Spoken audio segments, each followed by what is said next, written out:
con alabanza. Muy buenas y bendecida mañana tengan todos. Estoy más que contento de verlos a todos y a cada uno.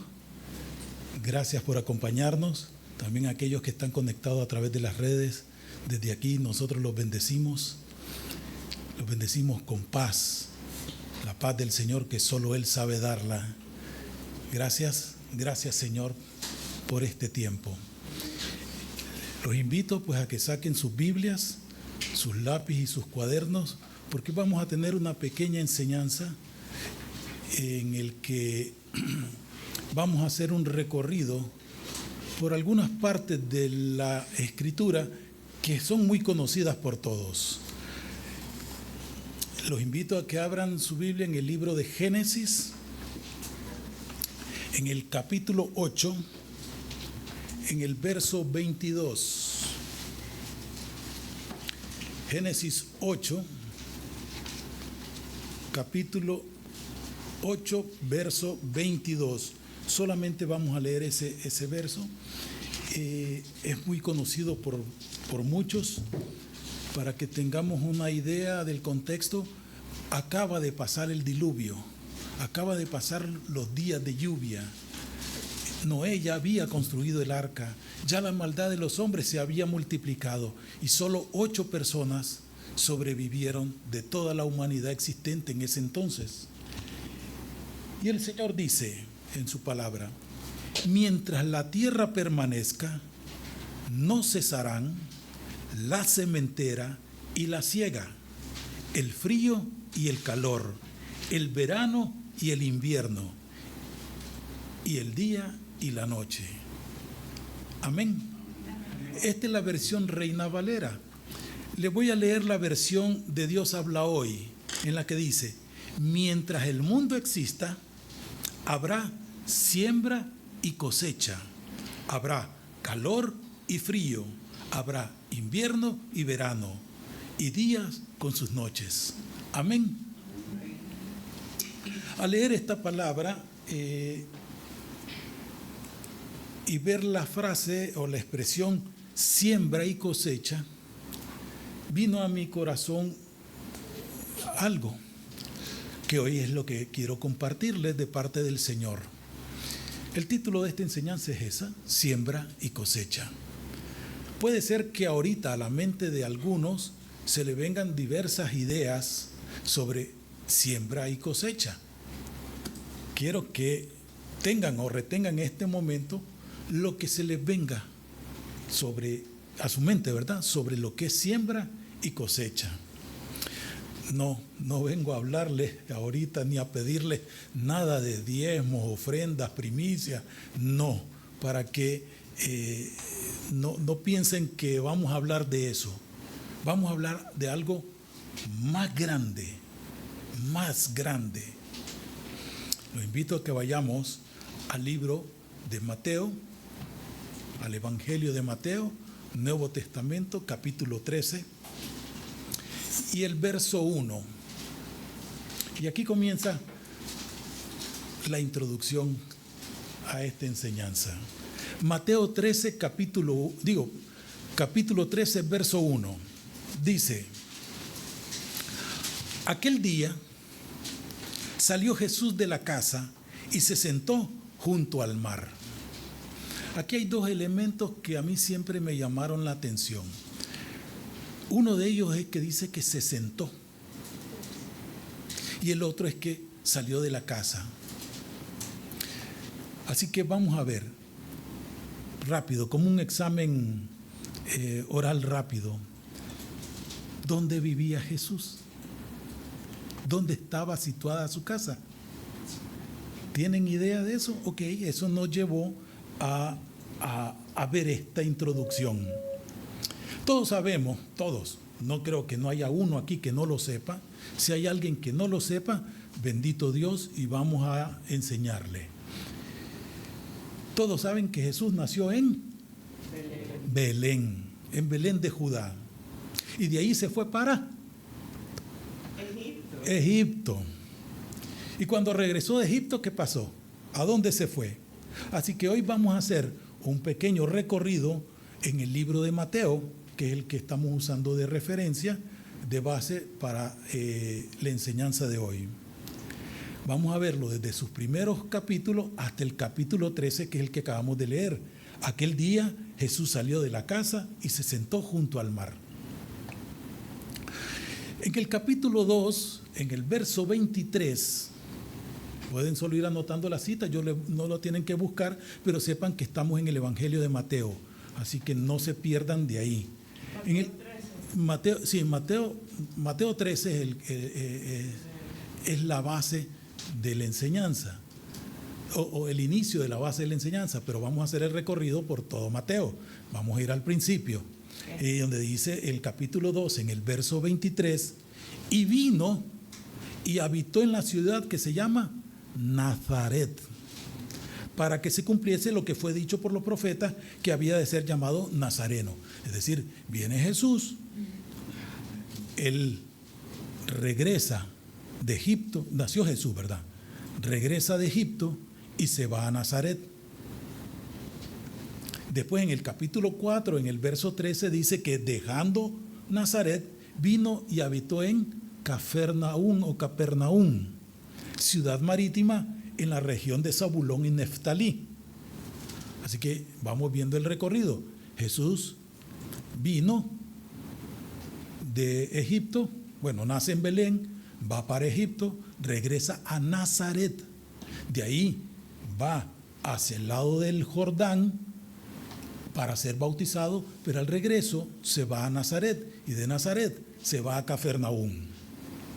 Ya estando en Cafarnaún, que es una ciudad o un poblado en la región norte de Israel, en Mateo 4, del 23 al 25, dice, y recorrió Jesús toda Galilea, enseñando en las sinagogas de ellos y predicando el evangelio del reino y sanando toda enfermedad y toda dolencia en el pueblo. Y se difundió su fama por toda Siria y le trajeron todos los que tenían dolencias, los afligidos por diversas enfermedades y tormentos, los endemoniados, lunáticos y paralíticos, y los sanó. Y le siguió mucha gente de Galilea, de Decápolis, de Jerusalén, de Judea y del otro lado del Jordán. Amén. Le acabo de leer 2 versos. ¿Qué es lo que sobresalió aquí? ¿Qué es lo que notaron que hubo aquí? Generalmente todos notan y observan que él hizo muchos milagros, sanó enfermos, endemoniados, pero lo primero y principal aparece en el verso 23. Dice, y recorrió Jesús toda Galilea, enseñando. Una de las prioridades de Jesús era enseñar, no hacer milagros. En su recorrido realizaba milagros, pero su prioridad siempre fue enseñar. En todo momento él estaba enseñando. Si no era a sus discípulos, era a la población que le seguía, a la muchedumbre que le seguía. Y hubo mucha gente que le siguió, porque dice que en toda Galilea se corrió la fama de él. Como diríamos a Lonica, se corrió la bola de que ahí andaba en Galilea un hombre predicando del reino de Dios. Y también sanaba, y también hacía milagros. Pero la gente se fue, más por los milagros que por la enseñanza, porque dice el verso 24, el mismo 23, y predicando el evangelio del reino y sanando toda enfermedad y toda dolencia en el pueblo, en el 24, y se difundió su fama por toda Siria, y le trajeron todos los que tenían dolencia, los afligidos por diversas enfermedades y tormentos, y los endemoniados, lunáticos y paralíticos, y los sanó. O sea, se corrió, como dicen, la bola, se corrió la fama de que ahí había alguien, pero una de sus prioridades era enseñar. Nos vamos al capítulo 5 y en el verso 7 dice que se da, del capítulo 5 al capítulo 7, 5, 6, 7, 3 capítulos, que se da lo que se conoce como el Sermón del Monte. Esto tuvo lugar en una colina o un monte en la región de Galilea, cerca del mar de Galilea y cerca de Cafarnaún. O sea, donde él vivía, se fue ahí a uno de los montes, aquí un monte que pudiéramos mencionar, Motastepe. Aquí otro, Tizcapa. Monte Tabor. O sea, tenemos varias accidentes geográficos donde son, ¿cómo se llaman? Elevaciones. Allí se fue Jesús, cerca de Cafarnaúm hay un monte o un cerrito, una colina, y ahí predicó. Fueron 3 capítulos, los pueden leer del capítulo 5 al 7. En el capítulo 8, en el verso 1, dice: cuando descendió Jesús del monte, sucede algo muy singular. Todos escucharon, vamos a ver si leen los 3 capítulos, durante un periodo de tiempo grande, enseñanzas. Pero solo uno se le acercó pidiendo sanidad, porque él estaba claro, y era un leproso, él estaba claro que él podía sanarlo, pero no estaba claro si quería sanarlo. Y le preguntó: Señor, si tú quieres, sáname, sáname. Jesús le dijo: sí quiero, y lo toca y lo sana. De eso ya habíamos hablado en enseñanzas anteriores, lo trascendental que es que Jesús lo tocara. A un leproso.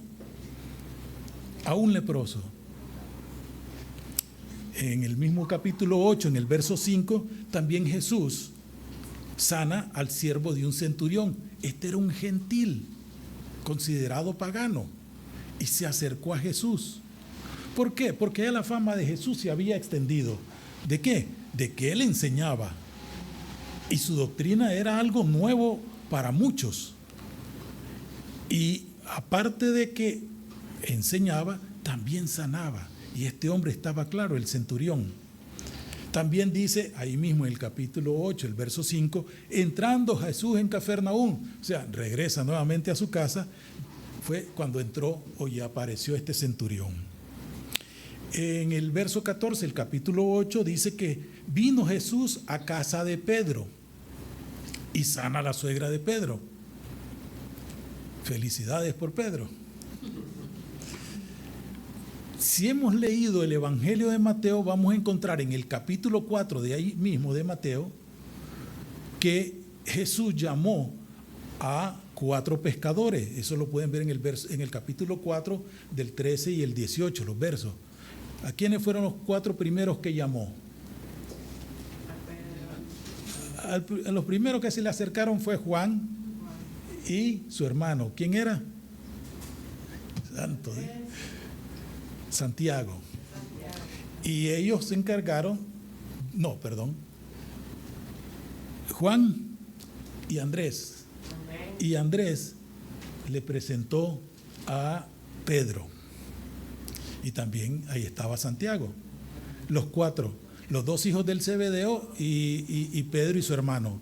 Ahí esos fueron los primeros 4 y aparece en el capítulo 4. Bueno, aparecen los evangelios. Lean todos los evangelios. Yo estoy haciendo ahorita la referencia cronológica conforme a Mateo. Entonces él llama a estos 4 y siempre está en Cafarnaúm. En el mismo capítulo 8, a estos 4 navegantes marineros los invita a que vayan al otro lado, van a la región de Gadara, al otro lado. Ya Jesús había andado por ahí, porque Gadara está en lo que se conoce como Decápolis, o sea, 10 ciudades, Decápolis, Deca, 10 del griego, eran ciudades con influencia griega. Y ahí estaban estas 10 ciudades y él los invita a que vayan allá a Gadara. Y en el verso 18 del capítulo 8 dice: viéndose Jesús rodeado de mucha gente, mandó pasar al otro lado. En el verso 28 dice: cuando llegó a la otra orilla, a la tierra de los Gadarenos. Entre el 23 y el 27 vemos, mientras ellos van navegando, que Jesús durmió en la barca. Todos conocen ese pasaje. Y también se desató una tempestad que él la calmó. Y los discípulos, los que van ahí con él, están sorprendidos porque dice: este hombre no solo habla bonito, no solo habla bien, no solo realiza milagros de sanaciones, sino que también hasta la naturaleza le obedece. Están sorprendidos. En el capítulo 9, en el verso 1 dice, entonces entrando Jesús en la barca, esto ya dejando Gadara, pasó al otro lado y vino a su ciudad. ¿Qué ciudad era? Capernaum. Caramba. Capernaum. Ahí él sana a un paralítico, también llama a Mateo, resucita a la hija de Jairo, sana a la llamada hemorroísa, también le devuelve la vista a 2 ciegos, también a un mudo. En el verso 35 dice, del capítulo 9, siempre de Mateo, que recorría Jesús todas las ciudades y aldeas. ¿Qué cosa? ¿Qué hacía? Enseñando en las sinagogas de ellos y predicando el evangelio del reino y sanando toda enfermedad y toda dolencia del pueblo. Miren, lo que está escrito en la palabra es verdad. Y si está escrito, ha sido con un propósito. Y no es casualidad que está primero, que él enseña y que después sana. Porque también la palabra nos tiene que enseñar y nosotros tenemos que aprender a leer la palabra. Si lo leen, dice que recorría todas las ciudades y aldeas, enseñando en la sinagoga y predicando el reino de Dios y sanando toda enfermedad y toda dolencia. Hay un orden en Dios, hay un orden en todas las cosas de Dios, hay un orden y eso nosotros tenemos que aprender a ponerlo, como dicen, en práctica. En nuestra vida interior y también en nuestra vida exterior, en las labores que hacemos. No sé, ¿quiénes hoy se bañaron? Todo, al revés, ¿quién hoy no se bañó? Todo. ¿Qué hicieron para vestirse? Se pusieron su ropa interior primero y después la ropa exterior. No. Al único personaje que yo conozco que se pone la ropa interior y después la ropa interior, la ropa exterior primero y la ropa interior después es Superman. Es el único. Bueno, y ahí salen unos que otros como Aquaman, pero son caricaturas. Nadie en su sano juicio se pone su pantalón o su falda y después se pone la ropa interior, hombres o mujeres. Entonces, todo tiene un orden. Entonces, lo primero es enseñar. Para Jesús, para Dios, su prioridad es que nosotros aprendamos del reino, de su palabra, antes que hacer milagros. Los milagros vienen, como dicen, por añadidura, porque son señales que van a acompañar a ¿quiénes? A los que creen. Si tú crees, aprende de la palabra y los milagros van a suceder. Bien, pero no vamos a hablar ahorita de los milagros. En el verso 37 al 38, ahí siempre en Mateo 9, dice, y dijo a sus discípulos, a la verdad, la mies es mucha, mas los obreros poco. Rogad pues al Señor de la mies que envíe obreros a su mies. Esto tiene que ver con el título de la enseñanza de hoy. ¿Cuál era el título? Siembra y cosecha. Eso, me gusta que vayan anotando. Siembra y cosecha. Pueden consultar sus anotaciones. Pasamos al capítulo 10 de Mateo y es hasta entonces que él elige a los 12. Recuerden que ya hay una multitud que le viene siguiendo. Él ya había llamado a los primeros 4. Ya había llamado también, de acuerdo a Juan, a Felipe, también a Natanael. Ya él ya venía formando su cuerpo de servidores, de seguidores más cercanos. Él los llama para que estén con él. Y una vez que los llama, los envía a una misión y le da instrucciones, recomendaciones, promesas. Lean el capítulo 10, bueno, el capítulo 1, capítulo 2, capítulo 3 de Mateo. Ahorita vamos apenas como un resumen, así una pincelada rápida en el capítulo 10. Dios le da instrucciones. Esas instrucciones también son válidas para hoy nosotros. También todas las recomendaciones que da, las promesas que ahí pone. Vamos ahora al capítulo 11. Dice que cuando Jesús terminó de dar instrucciones a sus 12 discípulos, ¿a dónde se fue? Bueno, a la región donde él estaba, ahí mismo en Capernaum. ¿Y qué hizo? ¿Qué dice? El verso 1 del capítulo 11. Se fue de ahí a enseñar y a predicar en las ciudades de ellos. ¿Ya vieron cuán importante es poner atención? A veces nosotros agarramos un pasaje, vamos a ver así al azar, y leo. Pero si no entiendo, a veces me encuentro hermanos o hermanas que me dicen, es que no sé, no entiendo la palabra, no leo. Bueno, está bien. ¿Qué me recomienda? Léela. Sí, pero la estoy leyendo, no la entiendo. Ok, léela. Pero es que léela. Pero no es solamente leer lo que acabas de leer, es leer todo. Sí, va a decirme alguien, voy a empezar desde el Génesis. Bueno, si puedes hacerlo, bien. Pero si estás leyendo un determinado pasaje, en este caso del Evangelio de Mateo, yo te recomendaría que leyeras todo el Evangelio de Mateo. Recomendación, leamos todo. No solo el verso, leamos el verso anterior y el verso posterior para que podamos entender el contexto, no solamente el texto, porque sí hay textos que son difíciles a veces de entender. Y no solo el texto, a veces tal vez pasaje, capítulo, a veces el mismo libro entero se puede volver dificultoso para alguien. Entonces, la recomendación, leamos primero. Que sigo sin entender. Bueno, viene la segunda recomendación, que no puedo decir que este es el orden ahorita, pero ora. Recomendación, ora primero antes de leerla. ¿No entendiste? Volvé a orar y volvé a leer. ¿Pero qué voy a decir? ¿Qué voy a orar? Bueno, Señor, dame de tu sabiduría, porque la misma palabra me dice que Él la da y abundantemente. Y hay cosas que las reveló solo a algunas personas, no a todos. Así que, Señor, ilumíname, lléname de tu sabiduría. Quiero entender este pasaje. Hace una oración primero antes de leer. Lee y volvé a orar. ¿Se acuerdan que hablamos una vez de que en los Salmos aparece una palabra de 5 letras que dice Selah? Selah, S-E-L-A-H, Selah. En varias partes, en varios de los Salmos aparece. Y eso lo que significa, como musicalmente hablando, es una pausa. Una pausa. Los Salmos, recuerden que son cantos. Entonces es una pausa que te invita a que medites lo que has leído y te dispongas a leer lo siguiente. En la música sería como un intermedio. Sí, pero es un silencio, pero no es prolongado, es una meditación. ¿Qué acabo de leer?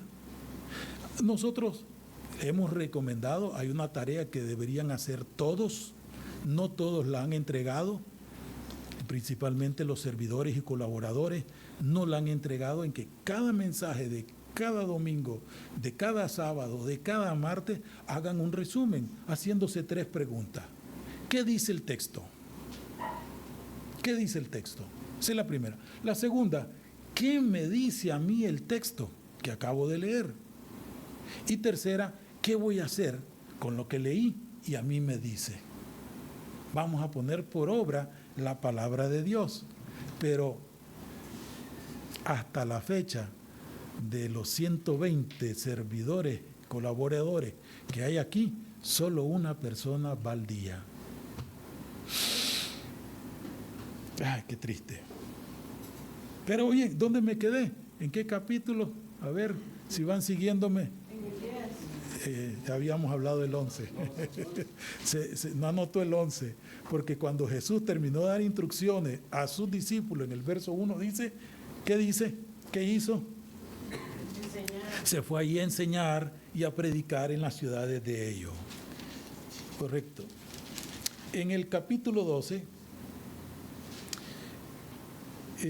los discípulos ya han regresado y se da una situación con los fariseos, con los judíos, con los maestros de la ley, porque comienzan a criticar la prédica de Jesús. Tratan de encontrarle una serie de situaciones en las que quieren, como dicen, agarrarlo movido, meterle zancadilla, porque le preguntan que por qué los discípulos arrancan espigas en los sábados, por qué sanó a un hombre también en sábado, y comienzan ellos como a discutir sobre eso. Jesús los reprende, da una enseñanza, y lo que él hace, lo que él dice, también alborota a su familia. Y quieren ir a hablar con él, como queriéndolo hacer entrar en razón, porque si los grandes de ese momento, los religiosos, los maestros de la ley, los judíos, lo están señalando, están hablando, todo el mundo murmura, y la familia se preocupa. Ay, este es mi hijo, decía la madre. Ay, este es mi hermano, decían los otros. Ay, no sé si ustedes tengan algún pariente que les cause vergüenza y dice, ay, ya llegó fulanito, ojalá no haga tal cosa o no diga aquello. Entonces, algo así le pasaba a la familia también de Jesús. Si tenés familia así, no, bendito Dios, pues, que no tengas a alguien allí de quien avergonzarse. Pero si no hay de quien avergonzarse, ¿será que se avergüenzan de uno? Sí, bueno, llegamos al capítulo 13. Aquel día salió Jesús, ¿de dónde? De su casa, y se sentó junto al mar. ¿De dónde salió? ¿Dónde estaba la casa? Capernaum, correcto, está bien. Y se sentó. Jesús se sentó. Yo leí el Evangelio de Lucas en una ocasión, hace muchos años, y estoy leyendo y veo que Jesús no se perdió. Él se quedó en el templo. Los que se perdieron son los padres. Ellos lo perdieron, va. Ya fueron, llamémoslo así, descuidados. No estaban atentos.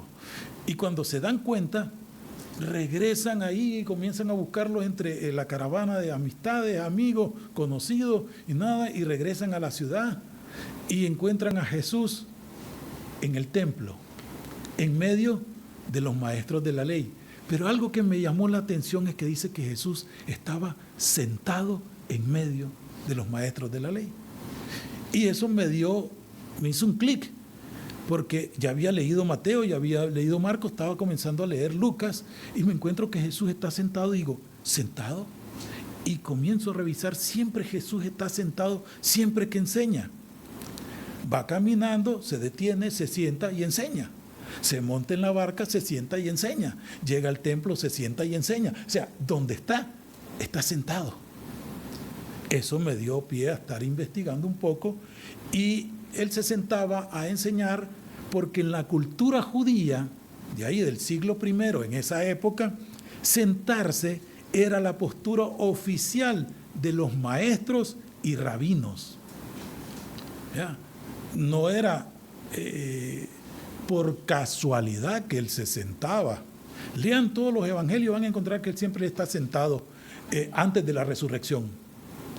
Antes de la resurrección él está siempre sentado. Desde que él inicia no su vida pública, porque desde que tiene 12 años y está ya en el templo, o sea, desde pequeño, él siempre está sentado enseñando. A diferencia de hablar de pie, como tal vez hoy estoy yo, o han conocido a muchos u otros predicadores, ¿ya? El sentarse al enseñar denotaba autoridad oficial, dignidad, señorío y un deseo así como de estar íntimos con las personas con las que él estaba rodeado. Así que en la antigüedad, sentarse era la postura oficial que indicaba que un maestro tenía autoridad absoluta sobre su audiencia. A diferencia de Jesús, los apóstoles, después de la resurrección de él y su ascensión, después del día de Pentecostés, enseñaban de pie principalmente porque eran testigos y heraldos itinerantes proclamando un mensaje urgente. No eran rabíes o rabinos oficiales sentados en una cátedra permanente. ¿Queda claro eso? ¿Voy bien o me regreso? ¿Voy bien? Ok. ¿O me regreso? Bien. Bueno. Quedó claro esa parte, ¿verdad? El por qué él se sentaba. Él como maestro de la ley, como un rabí, era el Hijo mismo, ¿verdad?, de Dios. Jesús se sentaba al enseñar para demostrar que su autoridad venía de Dios. ¿Recuerdan que le preguntan, ¿con qué autoridad haces tú esto? ¿Se acuerdan que le preguntaron? Porque ellos estaban tratando de interpretar, los maestros de la ley, los judíos, todos los grandes, los sacerdotes, todo, malinterpretar lo que él hacía o desvirtuar lo que él decía. ¿Recuerdan cuando Jesús está en la cruz y dice, Elí, Elí, lama sabactani? ¿Sí recuerdan? En el Salmo 22 o el Salmo 23, donde el Salmo 22, 23, Salmo 22, Salmo 22, el Salmo 23, el Señor es mi pastor, el Salmo 22, perdón. Gracias por aclararme. Él dice, Dios mío, ¿por qué me has abandonado? Ok, y los maestros de la ley, está llamando a Elías, dice, ya. Pero ¿qué es lo que estaba haciendo Jesús? Recitando el Salmo 22. Léanlo. Lean todo el Salmo 22 y se van a dar cuenta que lo que él está viviendo es lo que en ese momento es lo que está recitado en el Salmo 22. Es como que si yo dijera en este momento, vamos a ver, ¿qué diría? Se lo hice, como esto así como muy popular, digamos. Se lo hice como una pregunta a uno de los jóvenes. Canto de, ¿cómo se llamaba? Canción de otoño en primavera, así era, ¿verdad? Gracias a uno de los jóvenes que estaba ahí. Canción de otoño en primavera. Si yo digo el título no le dice nada a nadie, pero si yo digo Juventud, divino tesoro, el resto ya saben lo que dice. Con solo decir yo, juventud, divino tesoro, ya ustedes tienen una idea de ese poema. Obviamente, el que no ha leído literatura no sabe de lo que estoy hablando. Pero el que ha leído y conoce el Salmo 22 y escucha que dice Jesús, Dios mío, ¿por qué me has abandonado? No es que está llamando a Elías, como los maestros de la ley quisieron desvirtuar el sentido de lo que se estaba viviendo, de lo que se estaba diciendo. Entonces, ahí él está demostrando, al estar sentado, Jesús, que su autoridad venía de Dios. Él era eso, el estar sentado así, un símbolo de dominio, seguridad, majestad, al exponer las Escrituras. Y los apóstoles, obviamente, ya operaban como testigos. ¿Recuerdan una de las recomendaciones de Jesús que le dio a los... Y serán mis testigos, ¿dónde? En Judea, en Jerusalén, Judea, Samaria y hasta los confines de la tierra. ¿Anunciando qué? La buena nueva. ¿Y cuál era la buena nueva? ¿Cuál era la buena nueva? ¿Cuál era la buena nueva?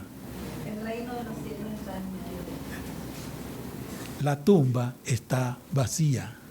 Jesús ha resucitado. Esas eran las buenas nuevas que ellos predicaban. Jesús resucitó. Quisieron desvirtuarlo los maestros de la ley diciendo, se lo robaron. Pero no podían negar que la tumba estaba vacía. Ellos quisieron decir, sí, se lo robaron, pero la tumba seguía vacía. La tumba está vacía. Pedro dijo, yo lo vi, la tumba vacía. Juan lo aseguró. Mateo no, Tomás no les creyó. Ay, muchachito. Pero bueno, eso ya es otra historia, me estoy saliendo. Volvamos. ¿Por qué estaban sentados y estos estaban de pie? Ya, esto hasta aquí es la introducción. Vamos al capítulo 13 de Mateo, una palabra muy conocida por todos. Vamos a leer los versos del 1 al 9. Capítulo 13, verso 1 al 9. Aquel día, Jesús salió de la casa y se sentó junto al mar. Y se le juntó mucha gente, y entrando él en la barca, se sentó, y toda la gente estaba en la playa. ¿De dónde salió? De su casa, que estaba ¿en dónde? Capernaum. ¿Y qué hizo? Al haber muchedumbre, mucha gente, se subió a una barca ¿Y qué? Se sentó. ¿Con qué intención creen que se sentó? Para enseñar, ¿ok? Y habló, ese es el verso 3, y les habló muchas cosas por parábolas, diciendo, he aquí el sembrador salió a sembrar. Zapatero a tu zapato. Lo más lógico es que el sembrador haya salido a sembrar. Lucas menciona y dice algo muy bonito. Y el sembrador salió a sembrar su semilla. Búsquenla ahí en los evangelios de Lucas. También ahí aparece. Bueno, verso 3. Salió a sembrar. Verso 4. Y mientras sembraba, parte de la semilla cayó junto al camino, y vinieron las aves y la comieron. Parte cayó en pedregales donde no había mucha tierra, y brotó pronto, porque no tenía profundidad de tierra. Pero salido el sol, se quemó, porque no tenía raíz, se secó. Y parte cayó entre espinos, y los espinos crecieron y la ahogaron. Pero parte cayó en buena tierra y dio fruto, cual a 100, cual a 60, cual a 30 por uno. El que tiene oídos para oír, que oiga. Amén. Bien.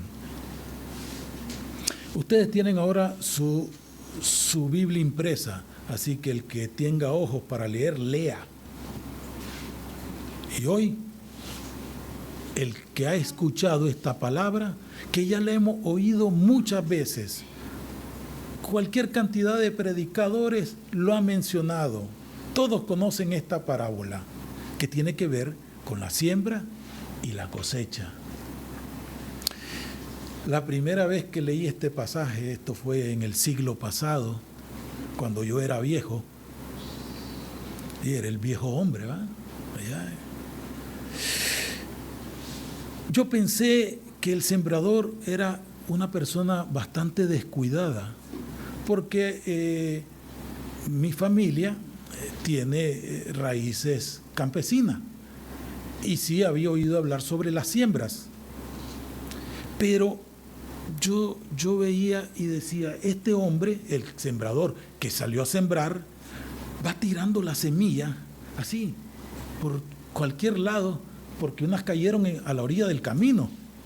O sea, qué desperdicio, diría uno, de semilla, ¿verdad? Otras cayeron entre pedregales, otras entre espinos. O sea, qué descuidado este sembrador.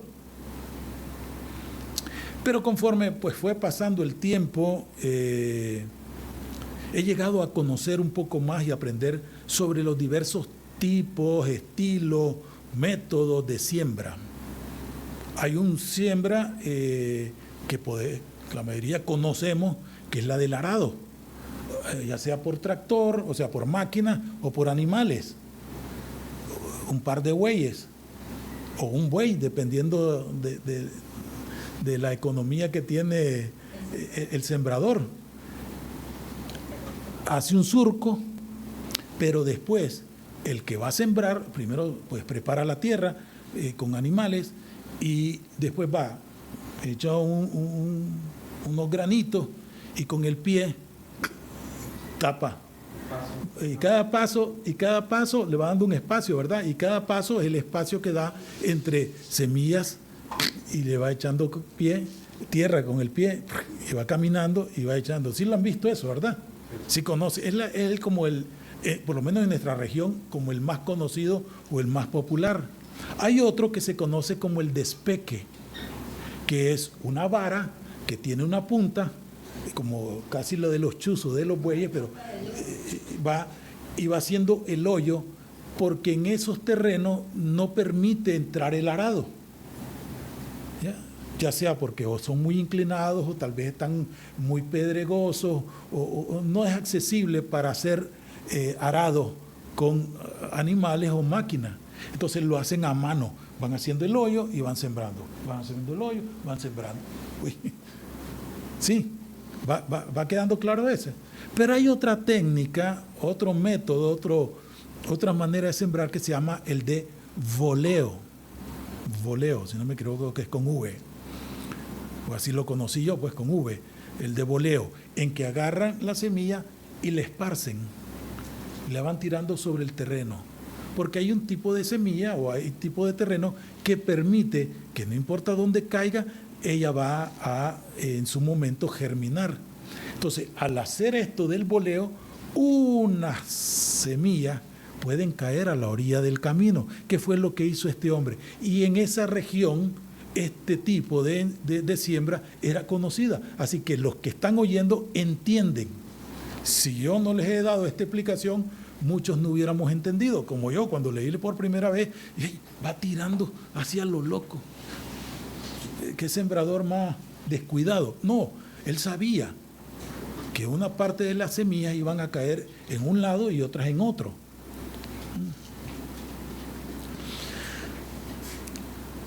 Esto me llevó a entender cuán importante es hablar de la palabra en todo tiempo y en todo lugar. Miren, yo les pudiera enseñar mi celular, no tengo ningún problema, no hay nada oculto en él. Hasta mis nietas conocen la clave, pues, para poder ver. Y tengo entre mis contactos cientos de miles de personas. Cientos de miles de personas. Y estoy revisando, haciendo la enseñanza y revisando lo de los contactos, me di cuenta que más o menos al 90% de los contactos que tengo ahí, que están vivos, al menos una vez les he hablado yo sobre Jesús y la salvación. Al menos una vez. Tengo ahí, como les digo, cientos de miles de contactos. 2.600, 900. ¿Cuánto fue que le vimos la vez pasada? ¿Se acuerda? Pero eran 2.000 y pico. 3.000, pues. Casi 3.000. Pero por lo menos una vez le hablé a cada uno. Y son contactos por asuntos de trabajo, no son amistades, son de trabajo. Ya, trabajo secular. Y entonces, haciendo el trabajo secular, pues, aprovechaba y les hablaba del Señor.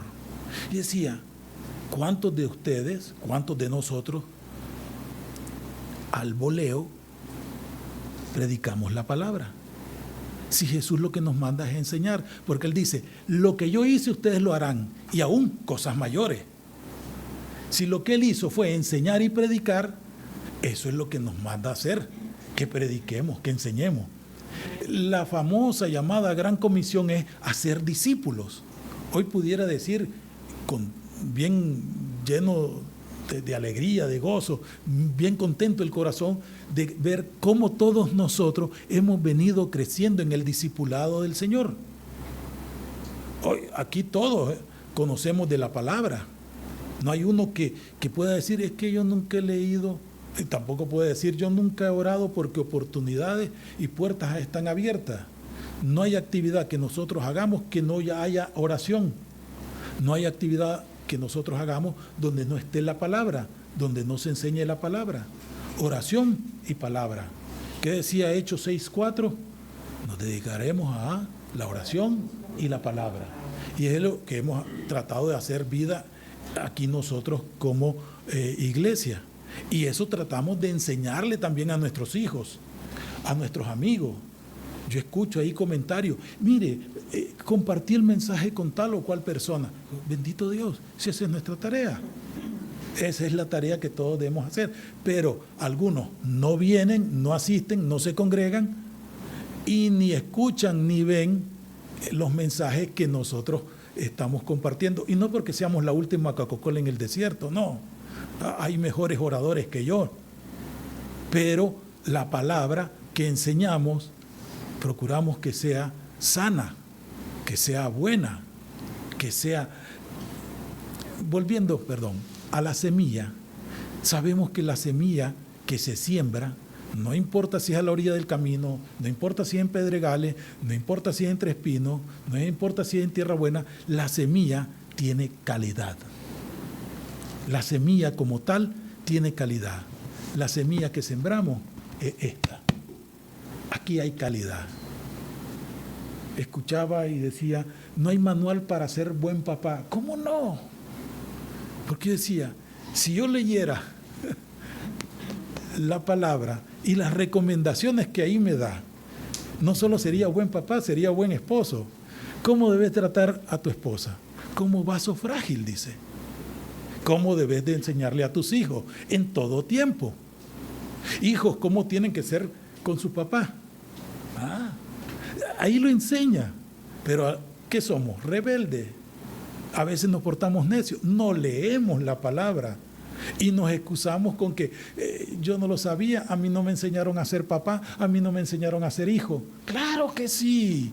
Aquí tenemos el manual del fabricante, donde nos da todas las instrucciones para que funcionemos correctamente.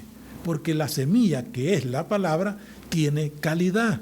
Donde cae, germina. Donde cae, germina. Lo acabamos de leer en la parábola del sembrador, llamada así, en el capítulo 13, del 1 al 9, donde cayó, con excepción de la primera, que ahí nomasito las aves llegaron y se la comieron, pero cayó entre piedras, cayó entre espinos, germinó.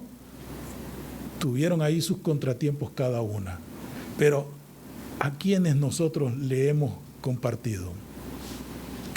Uno de los problemas aparece ahí en el capítulo 9, siempre de Mateo, del 37 al 38.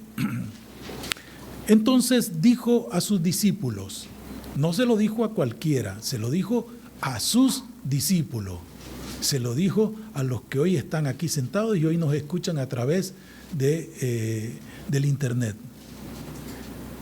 A la verdad, la mies es mucha, mas los obreros poco. Rogad pues al Señor de la mies que envíe obreros a su mies. O sea, hay donde sembrar, hay donde cosechar, pero no hay quien se tome la molestia de ir a sembrar o cosechar. Pidámosle al Señor que envíe sembradores y cosechadores. Quiero que visualicen la eternidad. El infinito, imagínense que el infinito. Y una voz salió de allá, de la eternidad hasta la eternidad. Y dijo Dios, ¿a quién enviaré? Una voz resonó en la eternidad. ¿A quién voy a enviar?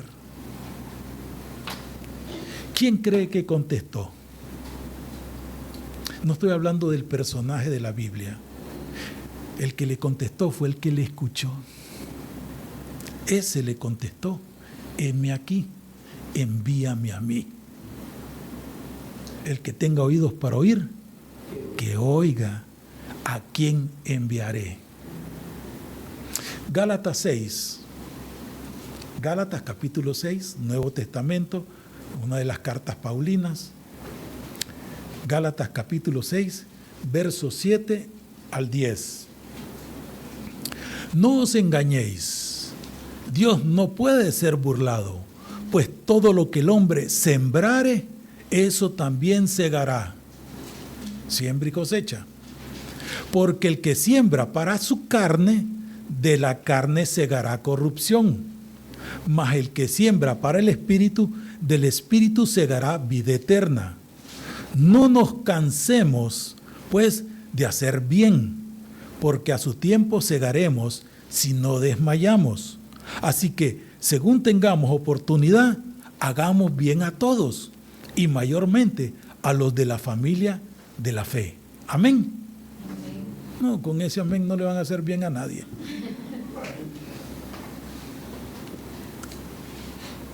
No nos engañemos, dice la palabra.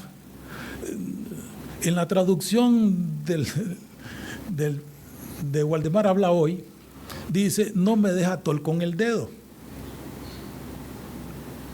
El que siembra vientos cosecha. Ah, ya la han leído entonces. Bendito Dios. Ya han leído esa versión.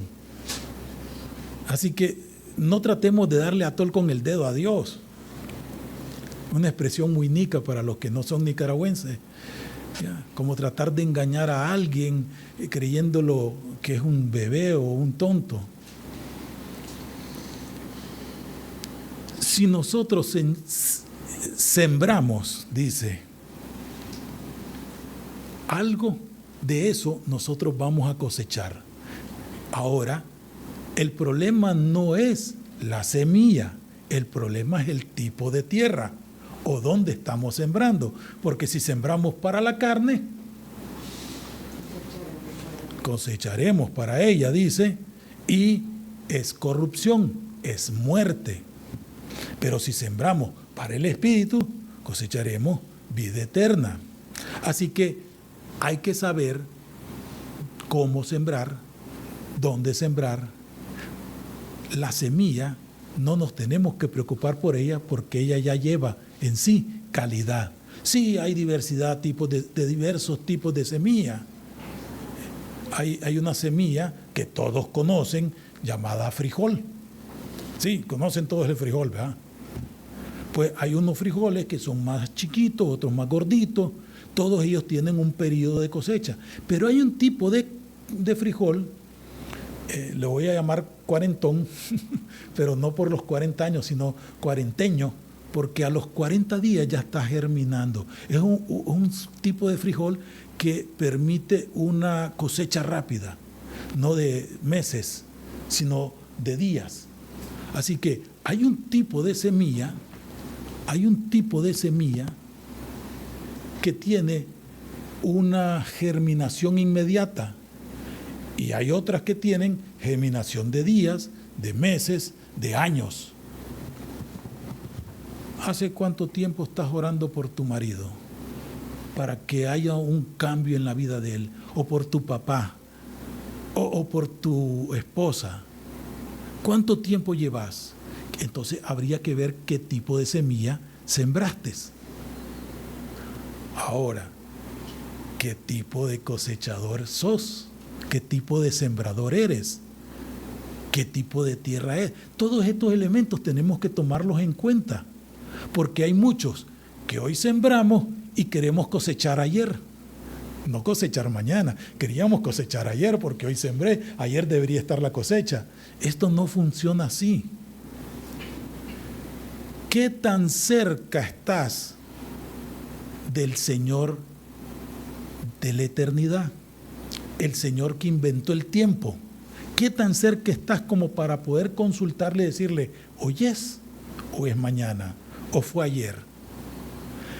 ¿Qué tan cerca estás del creador del clima, del que hizo los cielos, que puso la tierra, que da la lluvia temprana y tardía?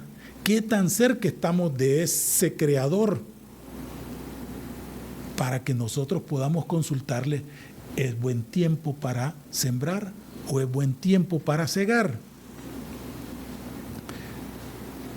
Hay cosas que nosotros tenemos que conocer primero antes de hacer algo.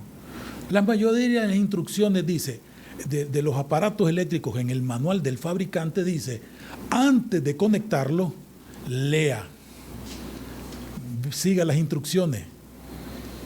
Antes de hacer cualquier cosa, lea. Así que antes de hacer cualquier cosa, hemos orado y leído. En Juan, capítulo 12, del 24 al 26 dice, de cierto os digo, que si el grano de trigo no cae en la tierra y muere, queda solo, pero si muere, lleva mucho fruto. El que ama su vida la perderá, y el que aborrece su vida en este mundo, para vida eterna la guardará. Si alguno me sirve, sígame, y donde yo estuviere, ahí también estará mi servidor. Si alguno me sirviere, mi Padre le honrará. El grano de trigo necesita morir. ¿Cuánto de nosotros hemos muerto a nosotros mismos para que dé fruto? Porque nosotros queremos muchas veces cosechar sin haber sembrado. Queremos, si vieran los dolores de cabeza que a veces mis hijas me dan, Y yo dijera, si yo así tan guapo y tan buena gente que soy, mis hijas se portan así. Pero ¿qué les he sembrado yo a ellas para que ellas actúen de esa manera? Porque una ley que inventó el Señor es la de la acción y la reacción. La descubrió ahí un inglés por ahí cuando le cayó una manzana y se puso a estar escribiendo cosas. Pero el Señor inventó eso y lo leímos al principio, en Génesis, capítulo 8. Siempre va a haber siembra y cosecha, acción y reacción. Siempre va a haber invierno y verano. Siempre va a haber calor y frío. Siempre. Eso lo inventó Dios y lo declaró, lo decretó, lo estableció. Siempre. Por lo tanto, consulté yo a mi Señor, a mi Creador. ¿Qué tengo que hacer? Es necesario morir primero. Que mi naturaleza humana, pecaminosa, inclinada al mal, sea transformada por la palabra y la acción del Espíritu Santo en mi vida si yo abro mi corazón a Él, si yo me arrepiento de todos y cada uno de mis pecados, si reconozco que todo un Dios se hizo un día hombre y por causa de mi maldad, de mis rebeliones, de mis pecados, de mis iniquidades, Él murió por mí y resucitó para darme vida eterna y que pronto, por lo menos hoy, está más cerca de ayer que Él venga. Si yo creo, confieso, declaro que eso es verdad, creyéndolo en mi corazón, voy a ser salvo. Pero ¿qué es lo que ve mi esposo, mi esposa, mi hijo, mi hija, mi nieto, mi suegra? ¿Qué es lo que ellos están viendo? ¿Qué están viendo? Hay un personaje que aparece en la Biblia, es renombrado muchas veces. Lo que pasó en su vida fue extraordinariamente grande, pero no hay un solo pasaje, una sola palabra que él haya abierto la boca. Todos lo conocen. Tenía 2 hermanas guapas, una bien así, hiperactiva, alborotada, se llamaba Marta, la otra más quietita, aparentemente, llamada María. Y este hombre, llamado Lázaro, era amigo de Jesús. No dice que seguía a Jesús, era Jesús el que llegaba a su casa. Pero no hay una sola palabra que él diga que habló, a diferencia de su hermana Marta o María. Pero de Lázaro no hay una sola palabra. Pero la sola presencia de él permitió que hubiera conversiones. Con solo verlo, sí, después de que resucitó, dice que muchos creyeron y se convirtieron y seguían a Jesús por causa de Lázaro y por eso querían matarlo. Búsquenlo, ahí aparecen los evangelios, en el Evangelio de Juan. Les ayudo. El que no sabe dónde está Juan, se lo digo hoy. Juan ya está muerto. Pero lo que él escribió está vivo y es inspirado por Dios. Búsquenlo en el Evangelio de Juan, después del capítulo 11. Lean, o desde el capítulo 1 lean. Desde el capítulo 1 leanlo. Lean todo el Evangelio de Juan, como hemos invitado hoy a leer el Evangelio de Mateo. ¿Ya? Entonces, ¿qué es lo que la gente está viendo en nosotros? ¿Qué es lo que está viendo mi familia? Estoy dando testimonio, ya que si no puedes hablar, es que yo no sé predicar, es que yo no sé, no me vengas con tangos, que ya murió Gardel. Solo tu presencia debería ser suficiente testimonio para que tu familia conozca y sepa de Dios y se convierta. Lázaro nunca habló, pero ¿qué está saliendo de nuestra boca? ¿Qué está saliendo de nuestra boca? ¿Qué es lo que escuchan nuestros hijos? ¿Qué es lo que escuchan nuestros cónyuges? ¿Qué es lo que decimos? Maldiciones, improperios, malas palabras, renegamos de lo uno, de lo otro. Todos con este clima no aguanto este calor, por decirlo de una manera suave. ¿Quiénes le dieron gracias a Dios por el calor? Hemos sido agradecidos con Dios solo en lo bueno. Dijo que iba a haber, lean nuevamente Génesis 8, iba a haber frío y calor. Gracias, Señor. Gracias porque Él lo puso. Tenía un propósito. Hoy estamos viendo solo de la siembra y la cosecha. Vamos a ir hablando de otras cosas más adelante, si Dios nos lo permite, o Él no ha venido. Juan capítulo 4, versos 35 al 38. Y ya vamos por la mitad de la introducción. No, ya habíamos terminado la introducción, ¿verdad? Entonces vamos casi a la mitad del mensaje. Juan 4, del 35 al 38. ¿No decís vosotros, aún faltan 4 meses para que llegue la siega? He aquí os digo, alzad vuestros ojos y mirad los campos, porque ya están blancos para la siega. Y el que siega recibe salario y recoge fruto para vida eterna, para que el que siembra goce juntamente con el que siega. Porque en esto es verdadero el dicho: uno es el que siembra y otro es el que siega. Yo os he enviado a segar lo que vosotros no labrasteis. Otros labraron y vosotros habéis entrado en sus labores. Amén. Traducción simple. Siembra y cosecha. Pero no siempre lo que uno siembra, uno lo cosecha.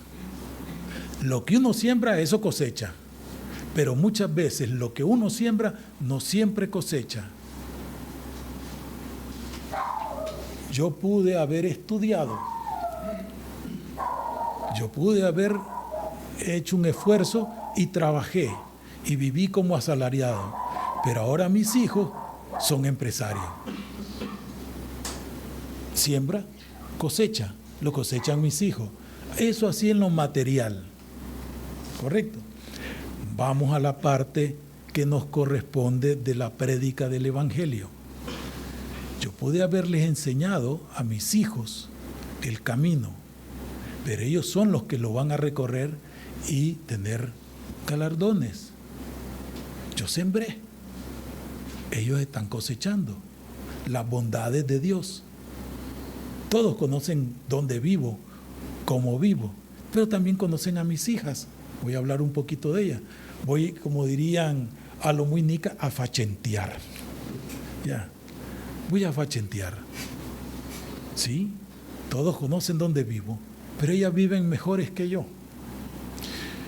Ya hasta la edad de 30, 40 años, tuve casa propia. Mis hijas, antes de los 30, ya tenían sus casas propias. Uno dice, oh, qué bendición, sí. Antes de que ellas nacieran, yo conocí lo que era el hambre. Yo conocí lo que era el hambre, pero también había conocido a mi Señor. Y encuentro en su palabra que dice, joven fui y he envejecido, y no he visto un justo desamparado, ni su simiente mendigar pan.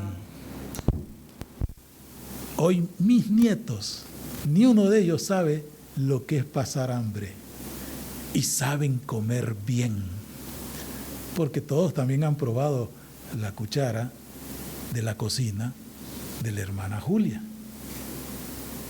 Y se dan el gusto de pedir gusto. Yo no quiero eso, quiero aquello. Yo conocí lo que era no tener el gusto de comer algo en un día, en 2 días o en varios días.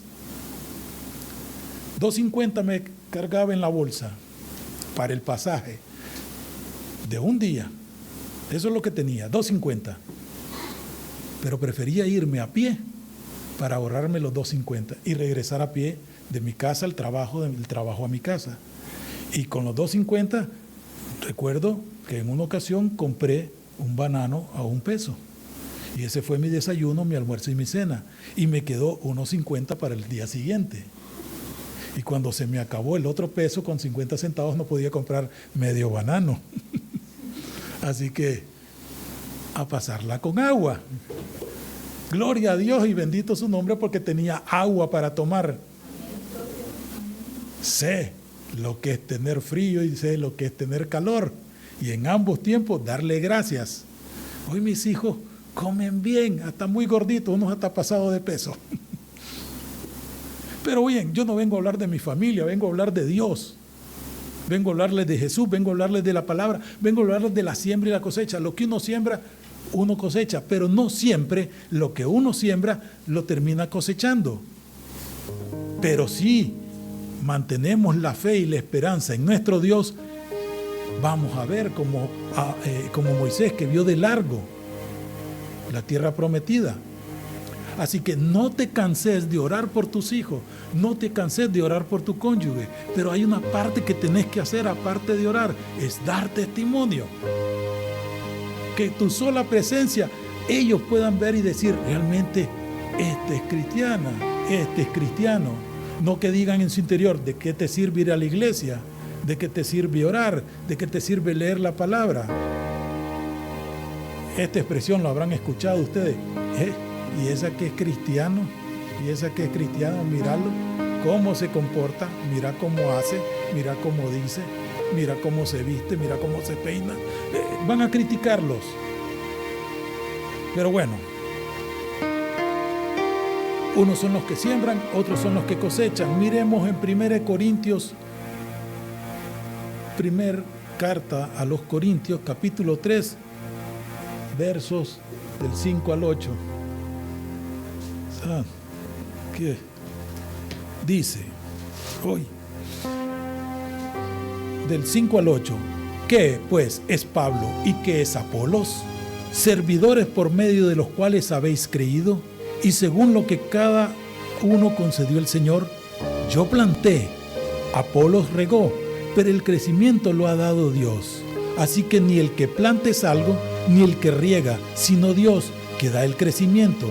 Y el que planta y el que riega son una misma cosa, aunque cada uno recibirá su recompensa conforme a su labor, porque nosotros somos colaboradores de Dios, y vosotros sois labranza de Dios, edificio de Dios. Amén. No nos creamos la divina garza o la última gaseosa negra del desierto.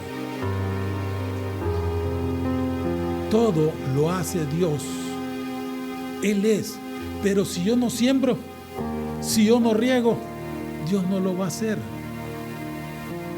Alguien tiene que sembrar, alguien tiene que regar. El crecimiento lo va a dar Dios, así que no nos preocupemos. Digo, no nos preocupemos en el sentido de que, llevo 72 años orando porque mi cónyuge sonría y sigue con esa cara de piedra. Sí, pero tal vez estás sembrando mal, tal vez estás regando mal, porque no estás sembrando la semilla correcta. Hay ciertas plantas que crecen de forma vertical y otras de forma horizontal, ¿correcto? No esperé cortar sandías de un árbol. Creo que me están entendiendo algunos, porque hay diferentes tipos de semilla. Pero la palabra, que es una semilla especial, rica, que es eterna, ¿cómo la estoy sembrando? ¿La estoy sembrando como sandía o la estoy sembrando como trigo? Démonos cuenta cómo estamos sembrando, cómo estamos regando. Eclesiastés, capítulo 11, Antiguo Testamento. Búsquenla después de los Salmos, Proverbios. Eclesiastés, capítulo 11, verso 6. Por la mañana siembra tu semilla, y a la tarde no dejes reposar tu mano, porque no sabes cuál es lo mejor, si esto o aquello, si lo uno o lo otro, es igualmente bueno. Eso lo dice así la versión Reina Valera 1960. Quisiera leerles ese mismo verso en la versión Dios habla hoy. Siembra tu semilla por la mañana y por la tarde siémbrala también, porque nunca se sabe qué va a resultar mejor, si la primera siembra o la segunda, o si las dos prosperarán. Aquí hablamos de la siembra de primera y de postrera. No sé si han oído esos términos. Hay siembras que dan buen fruto a la primera y otros a la segunda. Y aquí el Señor nos lo está enseñando. Salomón fue como 800 años, 900 años antes de Cristo. Así que fue hace como 3000 años, días más, días menos, en que Salomón escribió esto, que Dios le dijo que él ya había establecido con ¿cómo que se llama? Con Noé, cuando le dijo, va a haber siembra y cosecha. Y con Salomón se lo reafirma y dice, sembré en la mañana, sembré en la tarde. O sea, en todo tiempo, sembrá la palabra del Señor, sembrá la semilla, regala de día y de noche. El crecimiento lo va a dar Dios. Claro, vos tenés que estar pendiente de la maleza, de los insectos. Todos tenemos que también hacer nuestra parte. Dios va a hacer la suya, pero Él no la va a poder hacer si no haces bien tu parte. 2 Corintios 9, 6. 2 Corintios 9, 6. Pero esto digo, el que siembra escasamente, también segará escasamente. Y el que siembra generosamente, generosamente también segará. Si vas a sembrar en tu familia sin una sonrisa, no esperes que sonrían.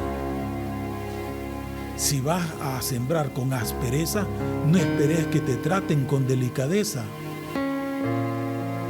Así que si vas a sembrar abundantemente, que sea bueno, para que tu cosecha sea mejor, que sea abundante. Así que, ¿cómo estás sembrando?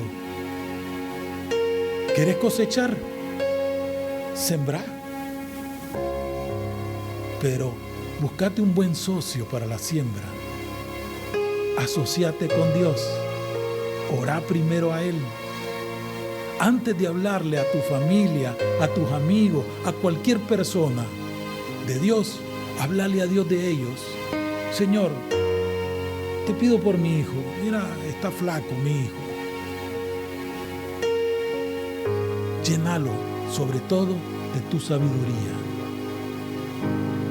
Es guapo, Señor, pero llénalo de tu hermosura, para que te vean a ti, no lo vean a Él, que vean lo grande que ha hecho en Él, que estás haciendo en mí y en toda mi familia.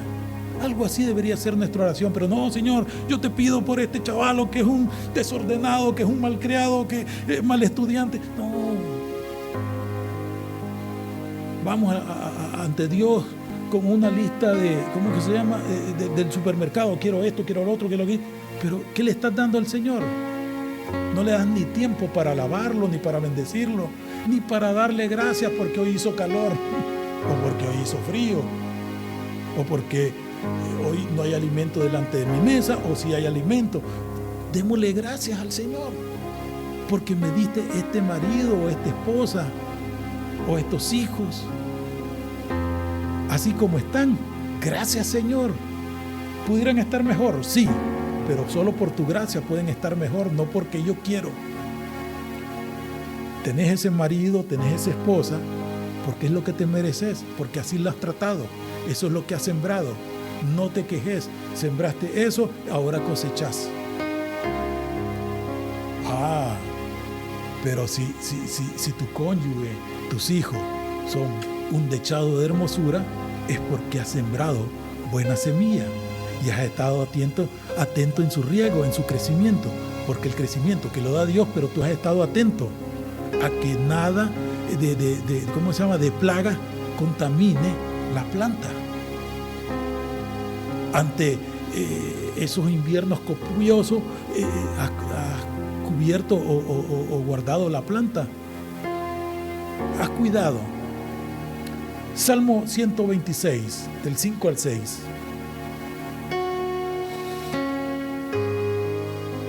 Los que sembraron con lágrimas, con regocijo segarán. Irá andando y llorando el que lleva la preciosa semilla, mas volverá a venir con regocijo trayendo sus gavillas. Dicho en español, ¿cuántos aquí? Y algunos me consta más que otros, han llorado por su cónyuge o por sus hijos, por su familia, han derramado lágrimas. No puedo decir que han herido sus rodillas, pero han sangrado su corazón delante de Dios por su familia. Ha habido llanto, pero dice que van a cosechar con alegría, con regocijo.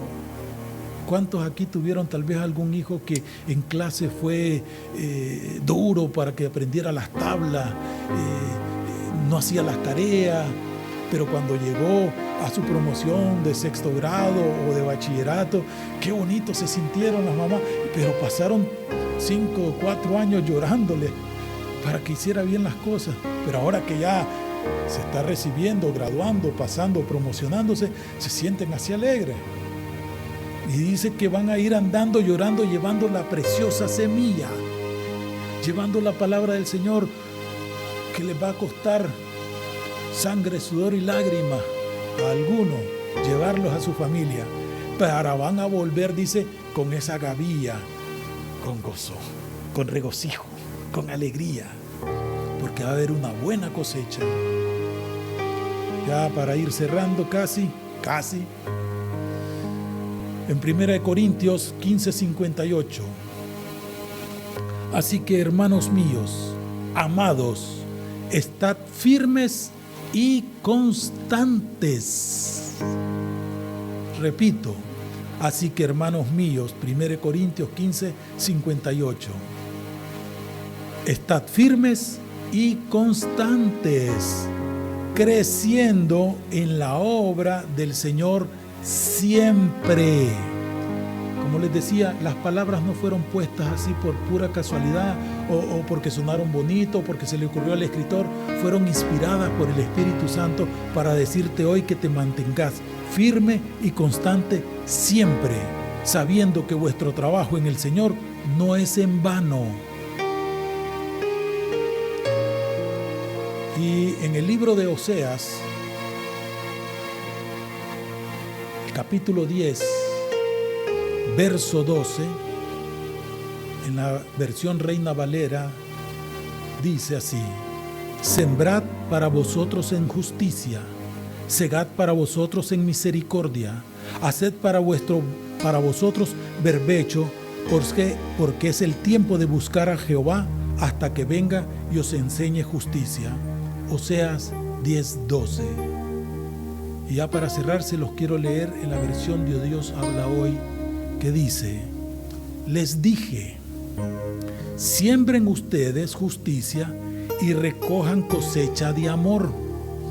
Preparen la tierra para un nuevo cultivo, porque es tiempo de buscar al Señor hasta que Él venga y traiga lluvia de salvación sobre ustedes. Amén, amén y amén. Pongámonos de pie, vamos a darle gracias al Señor.